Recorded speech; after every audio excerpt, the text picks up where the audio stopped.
আমার একটা শখের বাড়ি হবে, যেটা শুধুই আমার বাড়ি হবে।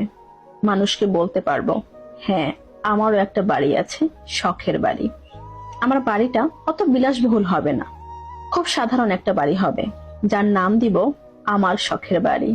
বাড়িটা নিজের মতো করে সাজাবো। বাড়িতে যা থাকবে সব আমার পছন্দ মতো। বাড়ির গেইটে লাগাবো বাগান বিলাস গাছ। বাড়ির সামনে এক পাশে লাগাবো গোলাপ, বেলি, হাসনাহেনা, রজনীগন্ধা আর হরেক রকমের ফুল। সন্ধে হলেই যেন আমার শখের বাড়িটায় ফুলের সৌরভে মুখরিত।